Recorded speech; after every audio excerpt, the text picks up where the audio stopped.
Hello, I'm Rashawn Ray. I'm a David M. Rubenstein Fellow in Governance Studies here at the Brookings Institution. I'm also a professor of sociology at the University of Maryland in College Park. I have the distinguished honor today to have with me Senator Chris Murphy from the great state of Connecticut. Ray, I'm a David M. Rubenstein Fellow in Governance Studies. A few things to actually note about Senator Murphy is not only is he what we consider the junior senator from Connecticut, he's dedicated his life to public service and also an advocate for Connecticut families, which is one of the things that we'll be talking about today as it relates to gun violence. Senator Murphy has been a strong voice in the Senate, fighting for job creation, affordable healthcare, education, and of course, sensible gun laws, and even forward-thinking and forward-looking foreign policy. As a member of the Health, Education, Labor, and Pensions Committee, Senator Murphy has worked to make college more affordable and ensure that our public education system works to serve all students. Senator Murphy has also led bipartisan efforts to reform our mental health system, working across the aisle to create mental health bills in the Senate over the past years. Senator Murphy has laid out also things in regards to how we should think about gun violence in light of the tragic shooting at Sandy Hook Elementary School in 2012, which I imagine is one of the main things based on what I read in the book that led him to write this book that we'll be talking about today. You might also know Senator Murphy from his time in the Senate, standing up for being a champion for a number of bipartisan bills as it relates to background checks and keeping guns out of the hands of criminals. Prior to going to the Senate, Senator Murphy served in Connecticut's 5th Congressional District for 3 terms in the U.S. House of Representatives. And I would be remiss if I didn't say that, similar to myself, he also has 2 sons and is married. So those are our similarities. And I'm sure similar to myself, for Senator Murphy, our families are at the forefront of what we do. Senator Murphy, thank you for joining us today. I want to start by asking you, and I read this book with a lot of enthusiasm and a lot of interest. And I hope that, I'm sure a lot of other people will as well. What really inspired you to write this book? Why at this particular time was it necessary? Well, Professor Ray, thank you so much for having me. Thanks to Brookings for having me back. I'm really looking forward to this discussion. I'm glad it sounds like we have a big audience today virtually. This is obviously a book that springs forth from my experience in 2012. I make clear early on that this isn't a book about Sandy Hook. That's a story for others to tell. But it is a story about my awakening to an epidemic of gun violence in this country that I frankly should have been paying much closer attention to prior to the events of December of 2012. And I talk early on in the book about 2 moments, and I'll sort of frame the book through that prism. The first is that day when the shooting happens in Sandy Hook, and we all think to ourselves, how on earth could someone do something like that? How could a human being decide to walk into a 1st grade classroom without any definitive motive and kill 20 beautiful kids and 6 educators who are protecting them? And so the book is called The Violence Inside Us because it is an attempt to explain why human beings are violent and why Americans are more violent historically than any other sort of high-income nations. And so it begins with a sort of exploration of the biology of violence, America's unique history of violence, all as a way to explain how we've gotten to this moment today. And it really is sort of about me sharing my education process over the last 7 years. But the second part of the early stages of the book, the second story that I think explains why I wrote it, is a visit that I made about 2 months after Sandy Hook. I got invited to a community center, a stone's throw from my house here in Hartford, in which I was met by dozens of angry parents of children who had fallen in the epidemic of gun violence that had been raging in that neighborhood for decades. And they said to me, listen, Chris, we grieve for these families in Sandy Hook harder than anyone else because we know the pain of losing a child. But why on earth did it take Sandy Hook for you to show up here? You've been in public office for over a decade. And now you're coming to listen to our pain. And it was a second wake-up call for me, that I had grown up just a stone's throw from that neighborhood and didn't understand enough, didn't care enough about what was happening in our cities. And so this ends up being a book about mass violence. It ends up being a book about race. It ends up being a book about firearms. It's an attempt to comprehensively explain why violence happens at these epidemic rates. It charts my development as someone who didn't work on this issue to someone who now, I hope, is a champion. And then in the end, it points the way forward.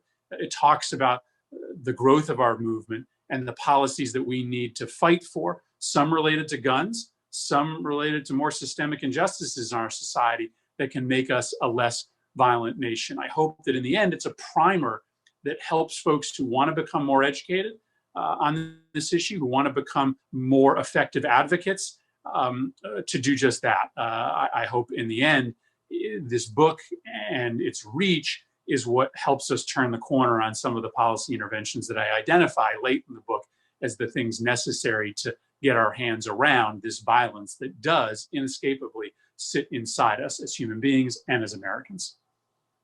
Yeah, I mean, I would say that your book does much more than I think that extends well beyond just being a primer. So I think people should definitely look at it for a personal touch as well as a policy standpoint. I just want to tell people tuning in with us that if you have questions for Senator Murphy, please email them to events@brookings.edu. That's events@brookings.edu, or you can follow the conversation on Twitter @BrookingsGov. So BrookingsGov, or you can also tweet with the hashtag #ViolenceInUs after the book. So Senator Murphy, one of the things that we know is that America has actually become less violent over time. And of course, there are a lot of theories as to why that's the case. I mean, the research I've done suggests that it has a lot to do with education and work infrastructure and scaling those things up compared to some of the other factors that people might think about related to more policing or more incarceration or those sort of things. But one pattern that hasn't necessarily followed that is mass shootings. We have seen over the past couple of decades, and of course, people highlight Columbine, which happened a little over 20 years ago, as being one of the main ways we've seen that. How do you make sense of this pattern? I know you unpack this very, very well in the book. Can you share with us how you make sense of violent crime decreasing in our country over the past 25 years or so, but mass shootings significantly increasing? Well, I think this is really important. And I think that a lot of people will find this some of the most interesting material in the book, because I want to tell the story of American violence, but I spend a little time early on telling the story of global violence. And the story of global violence is a story in which for hundreds of years, we have been figuring out ways to overcome this primal instinct towards violence. The first chapter in the book is about the biology of violence, just so we understand why we have all at some point in our life felt that moment of rage, that desire to lay hands on someone else. That's connected to just our circuitry that lies inside us. But we have become a wildly less violent world over the last 600 years because we've figured out ways to resolve our conflicts in ways other than violence, and to try to moderate those influences. And so there's this global decline in violence over the course of 500 years. But then in the United States, as you mentioned, there has also been a decline in rates of violence. Although in our country, it hasn't been as consistent. There have been peaks and valleys over the years. And so in this book, I explain the reasons for these waves of violence. There's a wave of violence in America in the mid 1800s. There's another wave of violence in America in the 1920s and 30s. And then there's a final wave of violence in the United States in the 60s and 70s and 80s. And there are a big set of explanations for it. I think you've hit the nail on the head that much of it is connected to this inability to unwind poverty and violence. What we know is that it's poverty and income and economic opportunity that is over time most connected to violence. You're just more likely to be the victim of a homicide or a suicide or a domestic violence incident if you're poor. And so as we've had more success in untrapping people from poverty, as America has grown, we have seen violence rates decline. But there's also no question that our firearms laws have something to do with it as well. The two great declines in violence in this country in the last 100 years, not coincidentally, come right after the two biggest gun control laws passed in the last century, in the late 1930s and the mid 1990s. You asked this question of, so why are we in the middle of an epidemic of mass shooting? And I spend a chapter in the book talking about it. There is clearly a story here related to gun laws. It's not coincidental as well that as soon as the weapons of mass destruction were more widely available, these mass shootings started to occur again. There's a lot of data and anecdotal evidence to suggest that many of these mass shooters would never sort of come up with this perverse kind of courage to initiate a mass shooting if they just had a pistol instead of an assault weapon. There's also an interesting study of this sort of current generation today, and it's a difficult conversation to have, but the way in which sort of an increase in narcissism and an increase in attraction to a celebrity culture starts to take broken brains and move them towards mass slaughter. There's also an element here connected to the way in which it is a lot easier to become a social outcast in a culture of young people in which social media and other mechanisms can sort of shove kids to the side. And then lastly, there's a copycat element to these mass shootings. There's tons of evidence to suggest that these mass shooters just copy what has happened before. Our inability to sort of step in and send a clear moral signal of condemnation with some federal legislation that is meaningful allows for that cycle to continue. So it's a complicated story, but it's elements of social isolation, it's elements of access to weapons, it's a copycat culture, and then it's a failure of the federal government to step in and offer any kind of serious rejection of this behavior through legislation. Yeah, I mean, the points you just brought up, you really highlight how complicated this issue is. And of course, or early on, you talk about the rage instinct that is in everyone and potentially what we do to deal with that. We had a question from Chris Sprouse, and I'm curious your response to it. So what is your response to people who say that, look, I get all these changes over time, but if we look at American history in particular, America is simply a violent country. And as you write in the book, quote, Americans are 20 times more likely to die from gunshot wounds than citizens of any other country of the 20 most prosperous nations in the world. You also say that Americans are 7 times more likely to die from violent crime compared to those in other countries. And the gun homicide rate is 27 times higher. I mean, as a person who does stats, I mean, trying to graph that 27 times higher is extreme. So what is your response to people like Chris who say that America is simply a violent country? I mean, that this seems to be part of Americans' exceptionalism, that there are some amazing things that we are exceptional for. But gun violence, the Second Amendment, particularly when we compare ourselves to other countries, is also part of this American exceptionalism. Well, listen, I make the argument in this book that America is likely to be a more violent nation. And yet that is not an inevitability. It is not a sort of reason for us to give up. It, in fact, imposes upon us a duty to take steps to try to counteract our history of elevated levels of violence.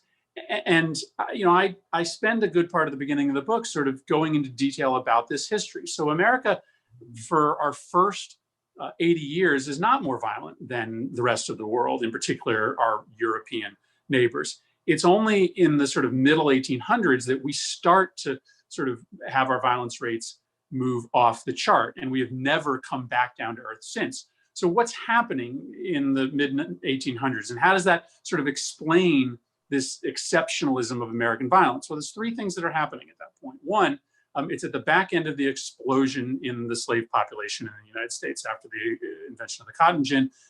We have a dramatic increase in the number of people in this country who are enslaved, and that requires a level of violence in this country of absolutely cataclysmic proportions. And so America becomes, unfortunately and tragically, numb in some way, shape, or form to violence, because it is the organizing principle of our economy. And what you see is that while most of the violence is being perpetuated by whites against blacks, white on white violence starts to increase dramatically during this time, because it just becomes something that isn't the ordinary course of business in the United States. The second thing that happens during this time is we have huge new groups of immigrants coming to the United States. And unfortunately, again, what history tells us is that when you have different ethnic groups in sort of close proximity to each other, battling for economic space, you can have a higher level of resulting violence, in part because of this sort of biological instinct to associate yourself with a tribe or a group, and unfortunately sort of see others with a degree of fear. And then lastly, the invention of the handgun. The handgun is invented during this time. The industry really sort of grows bigger in the United States than anywhere else. And America very quickly becomes awash in guns because we make a decision not to regulate it in this country in the way that others do. And so if you sort of understand the growth of American violence through that prism, then it starts to tell you how to attack it, right? If you are honest about America's racist underpinnings, then you understand how important taking on that system of oppression is to lower violence rates.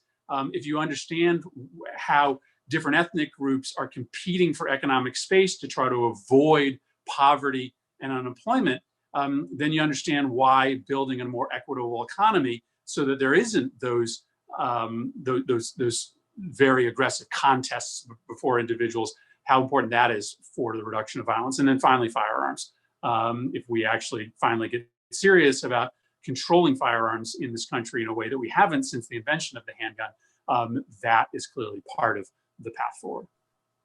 You know, I really want to follow up on this point. One thing, exactly what you just said, is one of the things that I found most fascinating about the book. Look, I'm an academic, I'm a sociologist.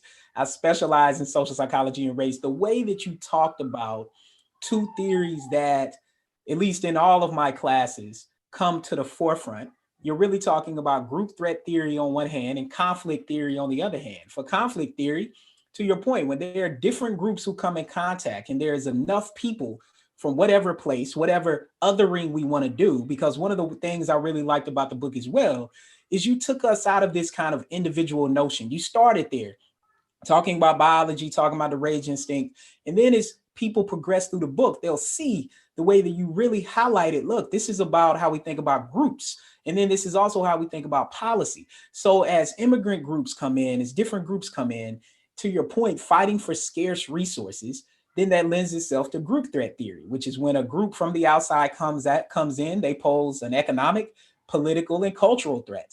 And it could be argued that that's happening now and that's continued to happen because America is a country of immigrants.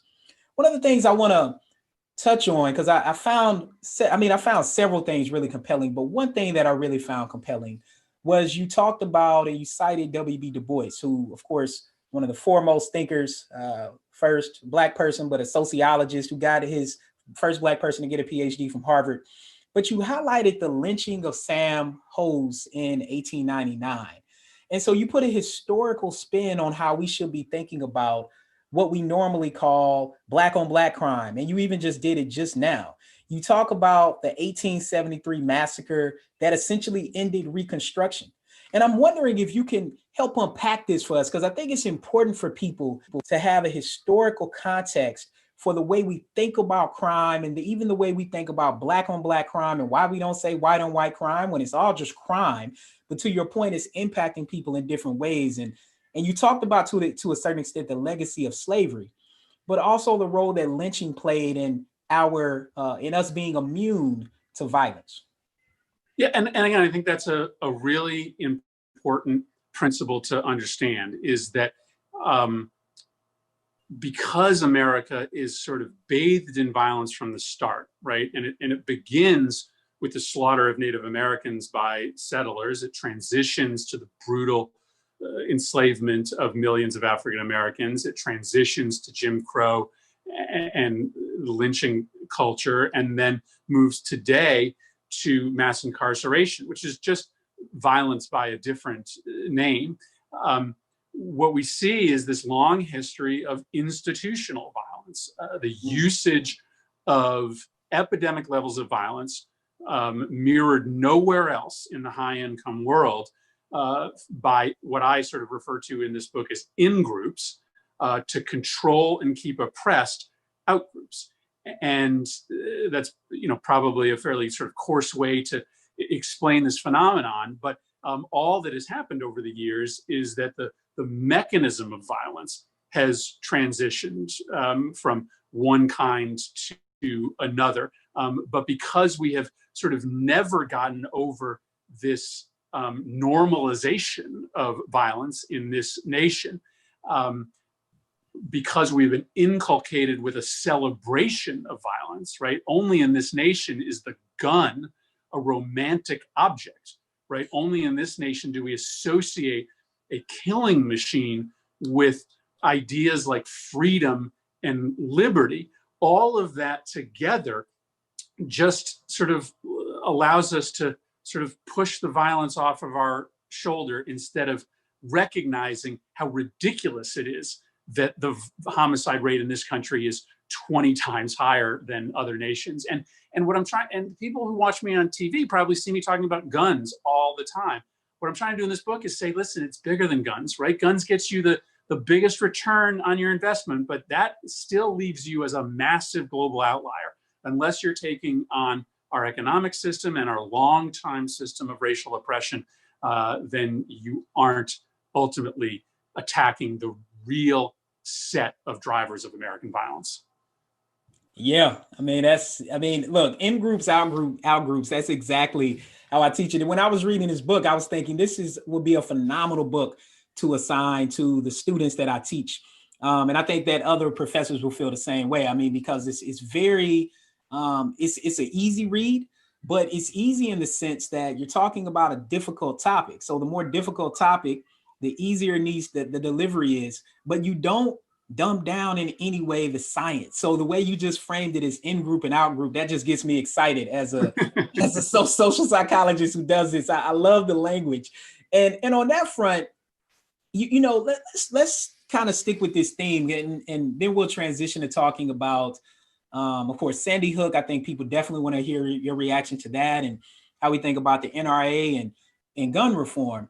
But slightly before we get there, let's continue this theme and talk about, crime, particularly in urban areas. When you started today, you talked about how after Sandy Hook, there were parents who came up to you talking about that. Look, our families are impacted by violence all the time. And the first thing I hear studying this is that there's some type of way, a narrative that people live in urban areas, particularly Black people, don't care about violent crime. And I think you can attest that that's completely not the case. But one thing you say that's very compelling, you talk about how a 21-year-old Black man is more likely to be shot in America than a soldier in Syria.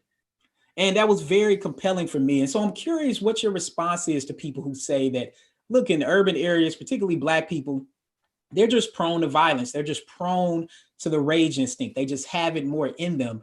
And I'm wondering in your response, because one of the things that I appreciated about what you did is you talked about the role that Richard Nixon and Agnew had in regards to funding and kind of perpetuating the underinvestment of Black neighborhoods and the role that played in this process.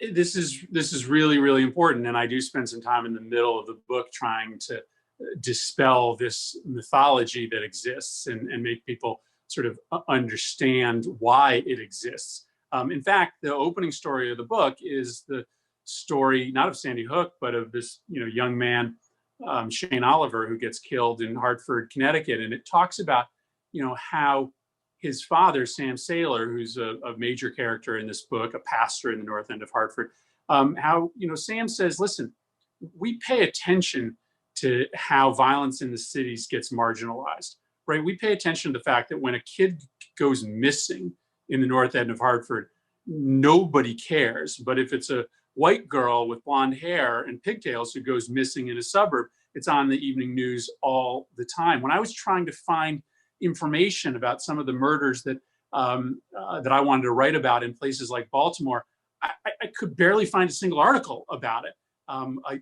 A young man drops off his two twin daughters at school in East Baltimore on the day I was visiting the school. And while I'm there, the lights go off and the sirens go on and they start yelling, "Code green, code green." I come to find out that this young man who had dropped his two daughters off before he walked back into his house was shot dead. And his daughters, who were maybe giggling as instructions stopped in the middle of the day as the lights turned off and the doors closed, didn't know that when they got home that night, their dad wasn't going to be there. I couldn't find a single article about that murder that taught me anything about who this guy was. I wanted to tell a story, but it was almost impossible. If that was a white suburban dad who dropped his two twin daughters off in a Baltimore suburb, we would all know his name. And there would be specials on CNN devoted to that story. And so, we have explained away urban violence and crime that occurs in communities of color for far, far too long. And what we frankly know is that the data tells us that, well, it looks like violent crime tracks race, because it is true. If you're an African-American man, you are more likely in some places to be shot than you are to go to college. It really is tracking poverty. You are actually just as likely to be the victim of violence if you're white and poor in this country. If you're Black and poor, it's just that we have a system of systemic racism that means more people of color are poor than white people. And so it sort of shows up in a way that maybe actually isn't true to the statistics. Yeah, I mean, yes, very well said. I really appreciate that explanation. And I'm curious at this moment, because obviously we are in an election year, and it's a lot of people thinking about this as they're watching the news, as they're dealing with COVID. People are seeing what happened in Kenosha. People are seeing what happened in Seattle and Portland. And of course, one of the big things you highlight in the book is the role that Nixon played in this process in terms of how we think about this sort of thing. And I'm curious if you see similarities between Richard Nixon and Trump in terms of law and order, in terms of tough on crime, in terms of how we think about the silent majority, and in particular, in terms of how we should think about violence right now. I think there are a lot of Americans who are trying to figure it out, that they're seeing these things happen in urban areas that are mostly controlled by Democrats. And then they see this broader narrative that these sort of things are happening in localized areas that are politically polarized. So I'm curious if you can help Americans think through this, and anyone watching around the world, about how we think about the role of violence and the role that the presidency plays in fueling some of the outcomes we've seen, like what we had happen in Kenosha. Well, you referenced earlier that I use some terminology in this book that would make a sociologist smile. And it is true that I do try to root this book in history and sociology and science. But I'm not a practitioner of the academics in this subject. So I do try to make this book, much accessible. And I do try to tell a lot of stories in this book. It really is a book full of stories. And I wrote this book a year ago, a year and a half ago, far before the events of this summer. But I did choose to tell the story of the civil unrest in Newark and Baltimore in the late 1960s. And the aftermath of that unrest, the studies that were done to explain what actually happened and why it happened, and the way that politicians capitalized on it. Spiro Agnew becomes, and the story is in the book, becomes Richard Nixon's vice president, not because he was a major national political figure, but because he staged a walkout in the wake of the Baltimore protests that made the news. He went to meet with a bunch of African-American leaders. He scolded them for not doing more to stop the violence. He walked out and talked to the cameras. And a young aide to Richard Nixon, Pat Buchanan, happened to be watching TV that day and saw the way that Governor Agnew had sort of had drawn this line between him and his office and the African-American community in Baltimore. And lo and behold, he becomes the vice presidential candidate so that Richard Nixon can become the law and order candidate. The tactics that Nixon used, that Trump is using today, is based on our biology, right? Is based on our sort of trigger to fear people that are different than us. And so politicians from the beginning of time, political leaders since the beginning of time, have played upon that instinct to try to make us think that we have something to fear from a different ethnic group or a different racial group or a different religious group. It's never been true, but unfortunately, it triggers something inside of us. And Donald Trump thinks that his pathway to re-election is through this campaign of fear. And it's, I think, and my hope is that I didn't release this book purposely during the election, but my hope is that, this book and the explanations people find in it to try to make us understand why that fear is illegitimate, where it comes from, and how we overcome it is part of what will make these arguments from people like the Nixons and the Trumps of the world less effective. Yeah, very compelling. And again, just for the audience, you can send questions to events@brookings.edu, events@brookings.edu, or via Twitter @BrookingsGov using the hashtag Violence in Us, which is the title of Senator Murphy's book. Senator Murphy, I want to ask you, of course, Sandy Hook, and everyone knows about Sandy Hook, or at least they should. Many people thought, including myself, thought that if something would change attitudes, and not just attitudes about guns, but policy about guns, that it would be that unfortunate mass shooting. However, it seemed to do very little. And people talk about a lot of things, and you talk about them in the book: ban on assault rifles, which I think will be important to, we've highlighted in a sense, but to unpack that the crime bill included some of these things, universal background checks, which have came more recently, restriction from everyone or anyone who's ever been convicted of domestic violence or mental health conditions. These are some of the other things that people have put out there. As you've highlighted, the Brady Handgun Violence Prevention Act, or the 1994 crime bill, what do you think will make the biggest impact in reducing gun violence? So, essentially for people who haven't read the book, this is getting toward the end of the book where you lay this out, but give people a preview of what you think is the most important thing, or are the most important policy reforms to deal with gun violence. Thanks for the question. Oh, yeah, sorry, Senator Murphy. The violence inside us. I keep leaving off the inside. The violence inside us is the name of your book. And so people can use that hashtag, the violence inside us, on Twitter. Sorry, Senator Murphy, keep going. No, the structure of the book is as you laid out. I start by just trying to set a foundation, right? Let's talk about the biology of violence, the global history of violence, and then America's history of violence. Then we move to talk about the different kinds of violence in the United States, how they're similar and how they're different, right? The mass shootings, the homicides, the suicides, the domestic violence crimes, because there's a lot that unites those four types of crime, but there's frankly a lot that's different about it in terms of who the victims are and what policies change the narrative. And then, as you mentioned, the end of the book is a story about what policies do we need to get behind, and what will actually prove for them to be successful in the end. Yeah, a lot of people thought that Sandy Hook changed everything. But that's not how politics works. There are almost no epiphany moments in the history of American political and social movements. What we realized in 2013, when we lost the vote on the background checks bill, and I tell that story in great detail in this book, is that the NRA was ready for us.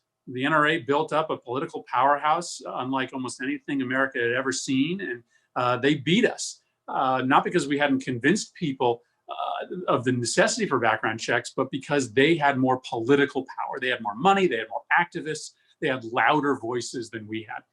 We've spent the last 7 years building up our own political infrastructure. We don't have one organization. We have a bunch of really powerful ones, from Gabby Giffords groups to Moms Demand Action to the Brady Alliance. And now we are more powerful than they are. We won in 2018. We beat 30-something A-rated NRA members of the House of Representatives. And we're going to have that same success in 2020. So what do we do with it? And that's, I think, the foundation of your question. Well, listen, I make the argument in this book that you've got to look at the solutions to violence in a comprehensive manner. It can't just be about the guns. So obviously, I hope our movement is working on lifting up incomes and economic opportunities and access to education for all Americans, but specifically communities of color. But then I also shove into this book plenty of evidence to show you that if the only thing you did was to have universal background checks or a restriction on assault weapons, you would get a pretty significant reduction in violence. In Connecticut, within a couple of years of imposing universal background checks, crime went down by 40%. In Missouri, the sort of last southern-ish state to have universal background checks, within a year of getting rid of universal background checks, their gun homicide rate went up by about 25%. And so I think we need to do it all. But that one intervention, background checks, that will get you the most immediate, quickest, and biggest bang for your buck. And I explain why that is in the book so that people know and people can argue the importance of background checks when they're out there trying to get people elected who are going to vote the right way on that issue.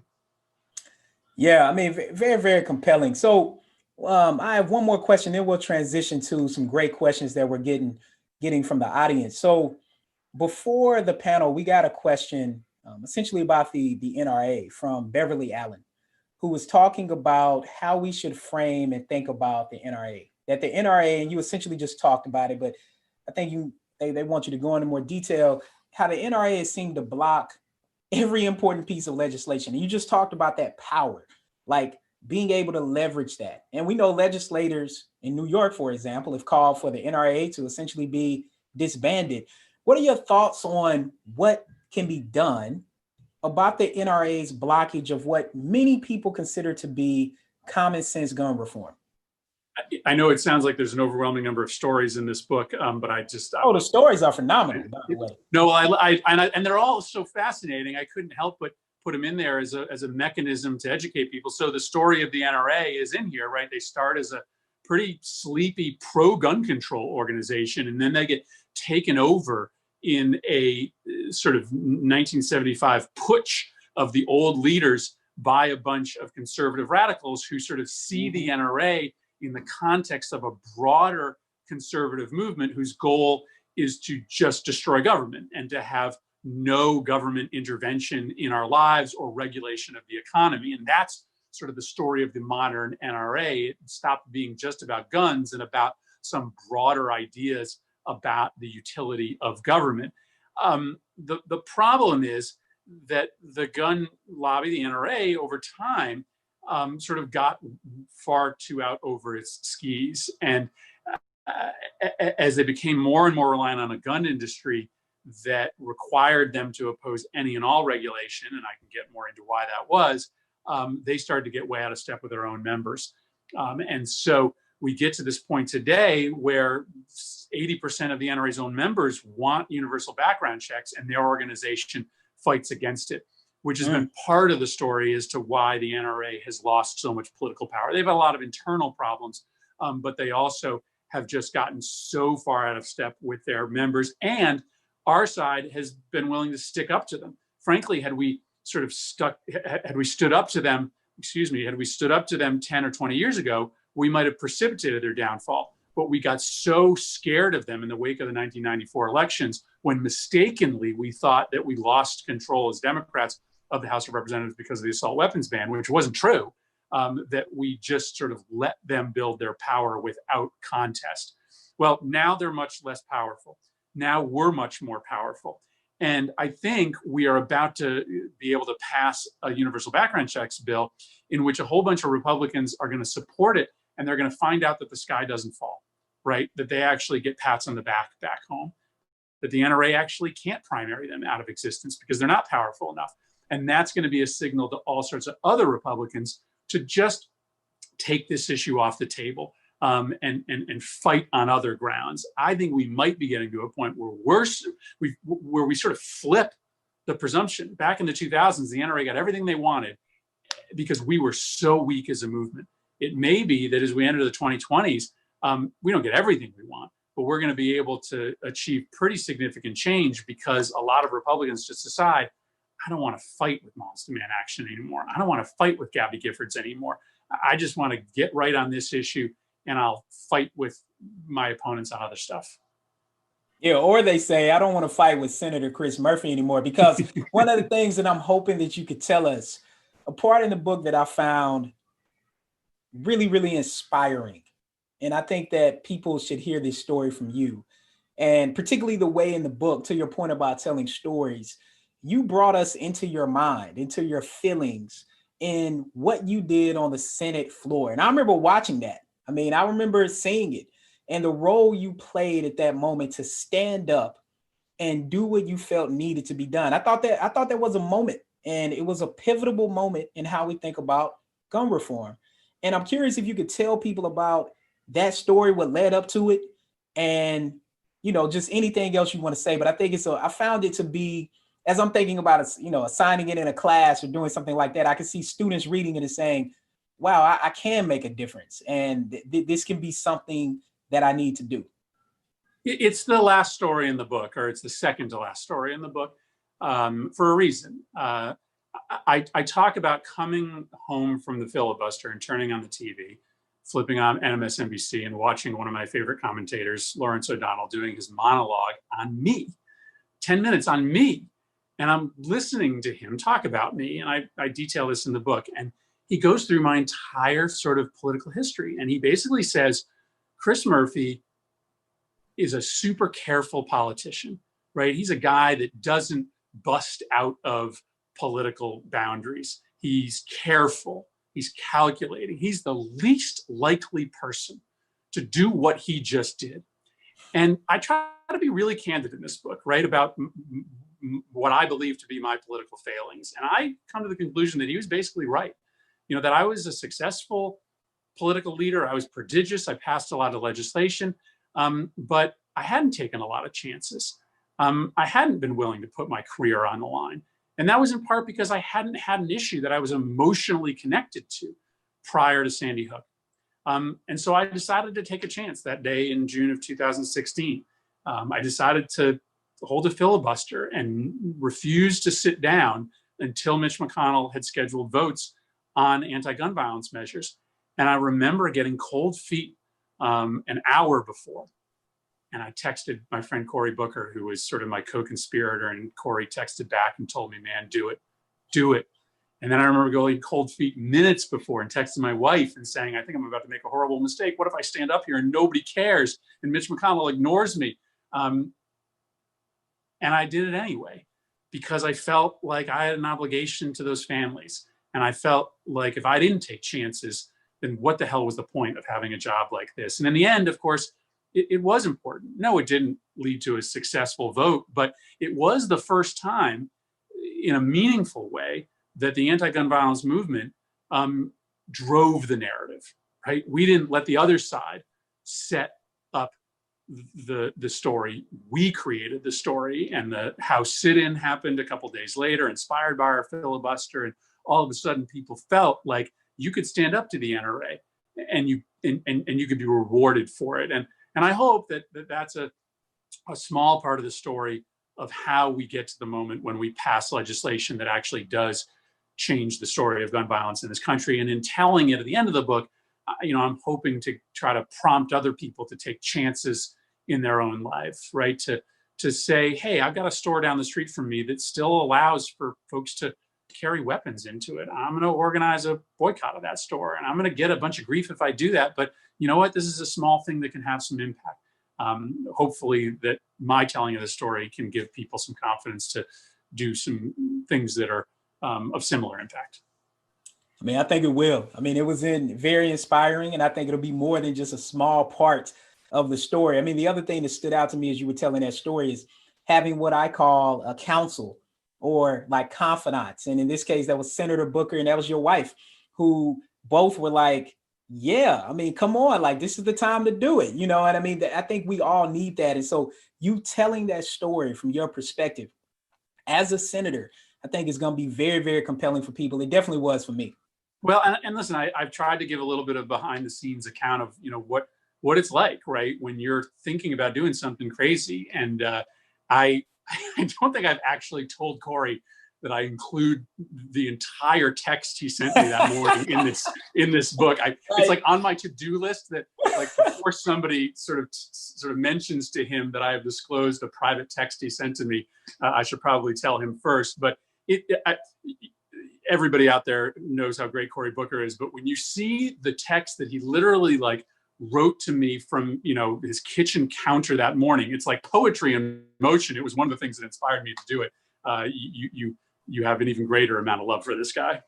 I mean, without a doubt, yeah. Well, I guess the cat's out of the bag now about the text, because I see that transcript. And, I spoke to Senator Booker last week, and you two have a similar approach in this regard. Like, one thing he said last week, he said that change doesn't come from Washington, change comes to Washington. And when I think about your book and this issue, you brought this to Washington because you were changed in your community as just a human being, as a parent, as a husband, as a friend, and you just happen to have the platform as a senator, working hard to get to that point to bring this to Washington. But it started in Connecticut. Let's go through some of these questions because I think they're really, really good. So Michael, who is a gun violence researcher, focuses mostly on international firearm mortality rates. He's wondering, in your research, did you find any countries that stand out as societies that faced kind of comparable violence challenges to the United States? And is there anything that the United States can learn from them about overcoming that? So in other words, in the grand scheme, the United States is a relatively young country. I mean, not as young as some other ones when we get in the grand scheme, but historically it is. And so are there other countries that have faced similar structural dynamics to us with immigration and other things and have overcame the violence issue?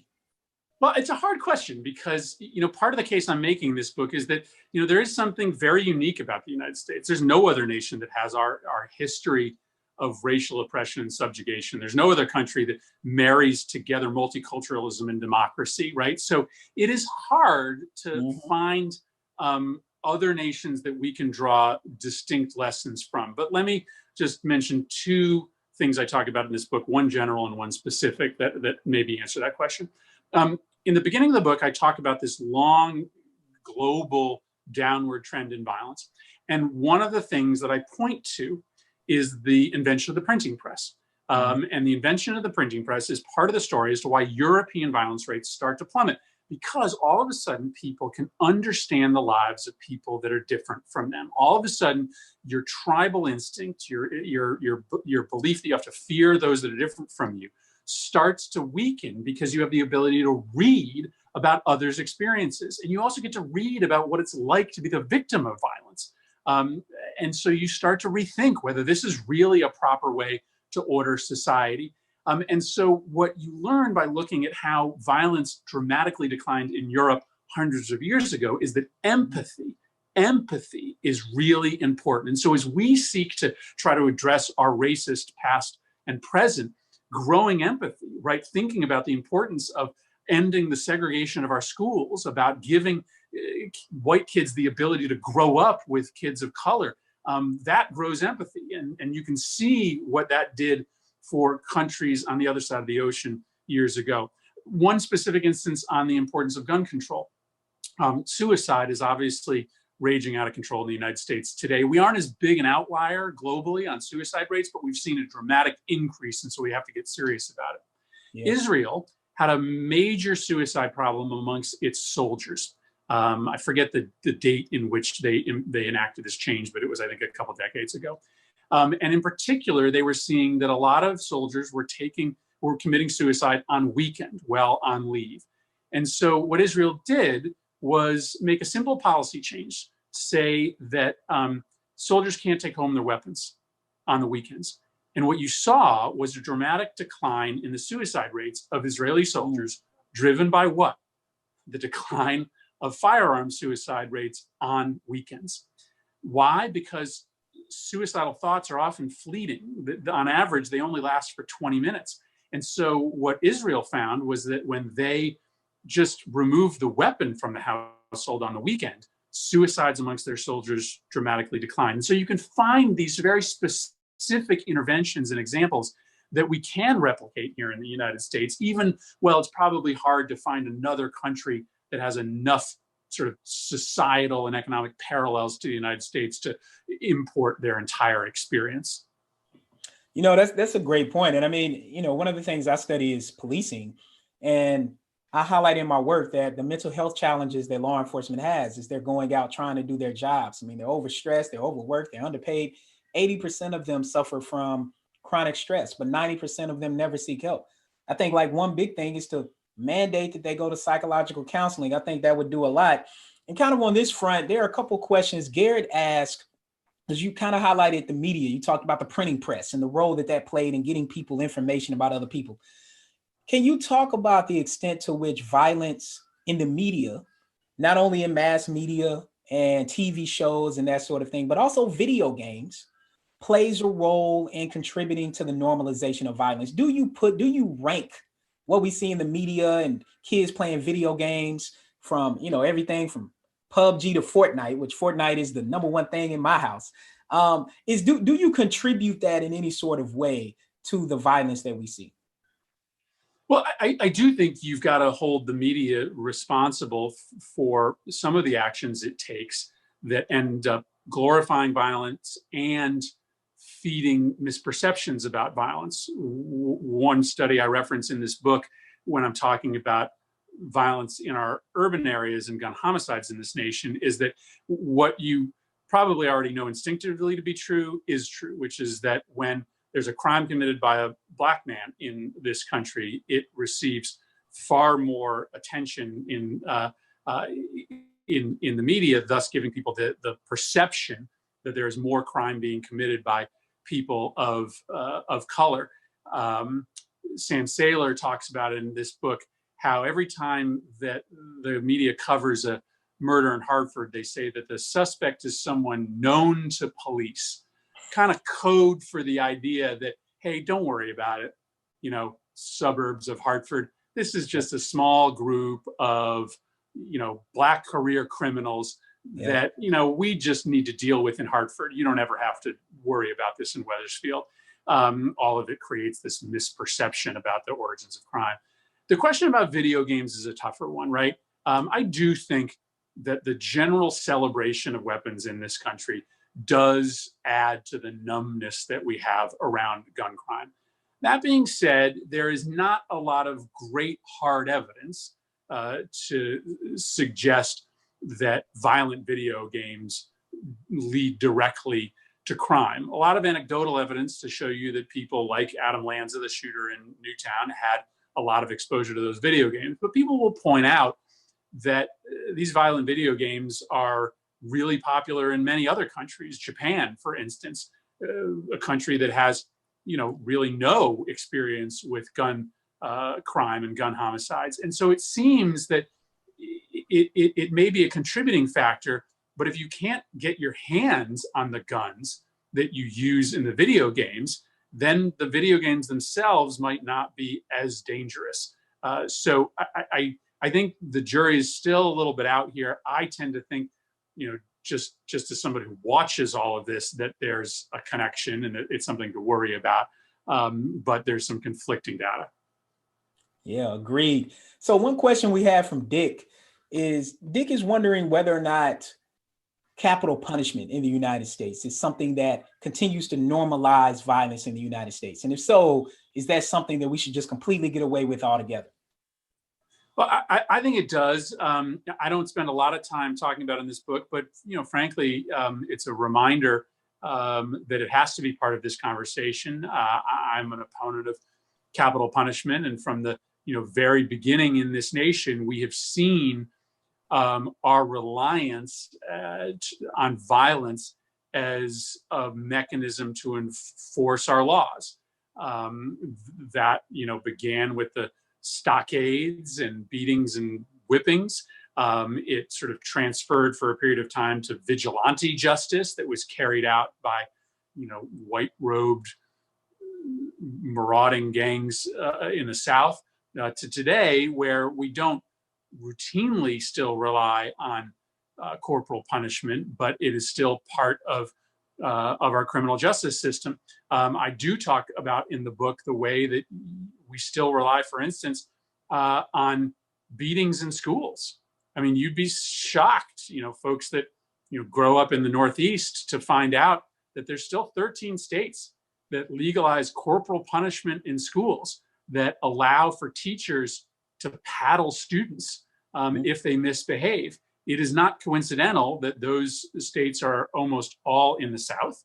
It is also not coincidental that it is, by and large, students of color who end up being on the receiving end of those paddlings. And so there are still lots of ways in which capital and corporal punishment are embedded in our system of law and rule enforcement that sends the signal to everybody that violence is a legitimate means by which to address grievances, or settle scores, or enforce hierarchies. Yeah, as a native Tennessean who grew up in Georgia, I know that all too well. I wrote a piece in New York Times on that a few years ago about punishment in schools and spankings and, the paddles when you go to the principal's office. I mean, still memories, I'm sure, from some of my classmates and me. So we have another question. It's kind of building up to this. It's from Jen.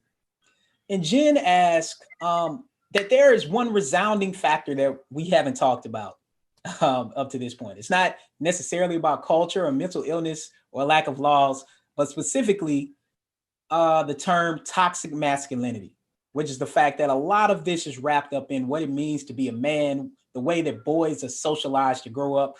What do you think about this? What is your response to that? Well, you're right. We haven't talked about it thus far, but it is in the book because you have to talk about all of the different hierarchies that are being protected through the use of violence. And the defining hierarchy in this country is a racial caste system, but there is, of course, a patriarchy as well that violence has been used to reinforce for millennia. And what is interesting is that sort of that patriarchy, that system of dominance that men try to enforce over women, is the stickiest of all types of violence to move through public policy. There's something called Vercoe's law that I talk about in this book that shows that when you impose changes in rules around the use of violence, homicide rates can move pretty quickly, suicide rates can move pretty quickly, but domestic violence crimes move the slowest, which just tells you as sort of how built into our psychology and our sociology that relationship, that sort of hierarchical relationship is. I talk a lot about how we need to broaden the aperture of our conversation when it comes to domestic violence and guns. Yes, there are thousands of women that get killed by guns or injured by guns by domestic partners, but there's coercive violence that's happening in tens of thousands of households. I tell the story of a young woman who never really feared that her boyfriend was going to shoot her, but every time they had an argument, or nearly every time they had an argument, he'd just casually take the gun out of the drawer and just play with it, toy with it, just to remind her of what could be in store for her if she protested too much. That kind of coercive violence is a big part of the story. And while it's sticky, what we do know in this country is that states that get serious about background checks or registration of firearms actually can see some pretty substantial reductions in domestic violent crimes. The numbers are, about 25%, 35% reductions in domestic violence homicides when you just make it a little bit harder for people to get a gun, and specifically make it harder on anybody that's got a domestic violence record to get a gun. So that story is in this book. It's a really difficult conversation, but there are public policy interventions that really do make a difference. Yeah, I want to end on a positive note.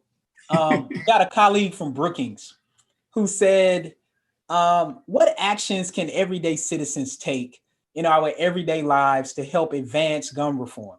And then what persuasive tactics have you found to be constructive in conversations with those who are ambivalent about gun reform and even at times oppose it? So this is really, what can citizens do? How can we empower people to use their voice? What should they be doing to help with gun reform legislation? Well, I appreciate that. And this book, does end on a positive note. I do talk about the growth of our movement, and I won't tell the full story now, but I do end by telling, maybe the most compelling story that I've ever come across in my work on gun violence. And that's the story of the teacher in Sandy Hook who, instead of running or hiding or panicking, in the final moments of her life, decides to go and wrap her arms around a little boy that she was in charge of in that classroom. And I talk about her story because this book is called The Violence Inside Us, and it admits that there is an instinct for aggression that sits inside all human beings, and in particular sits inside of American culture. And we have to admit that inevitability and that reality.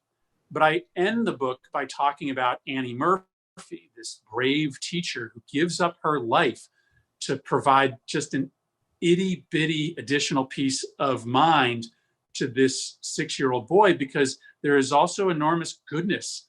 There's heroism that sits inside of us.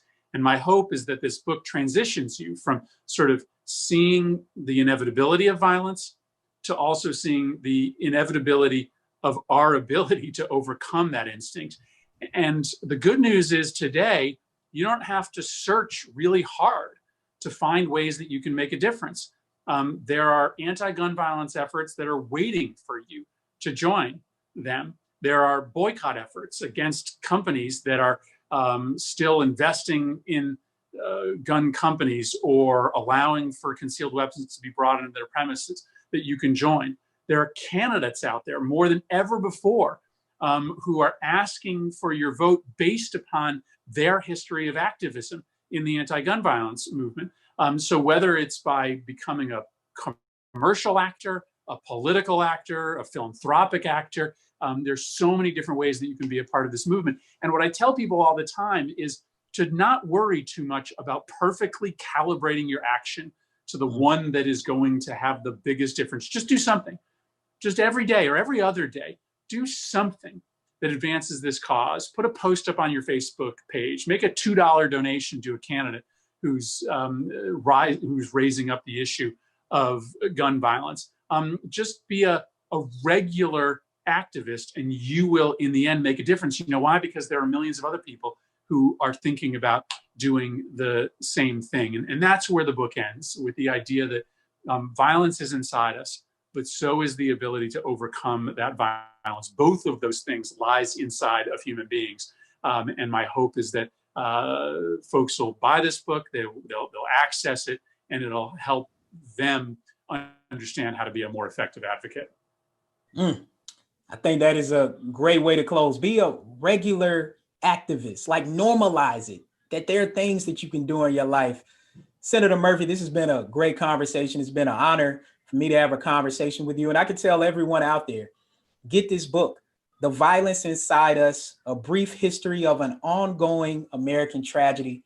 It will help shape how you think about gun reform. It will help shape how you think about violence more broadly. And I think that it will also move you to do something. So thank you all for joining us today. Senator Murphy, thank you for taking the time out of your day, out of your busy day to join us. And we look forward to future interactions with you. And everyone can look at the Brookings event page for upcoming events at Brookings. Great. Thanks, Professor Ray. Thanks, everybody. Thanks for watching. Be sure to like and subscribe for more videos from Brookings.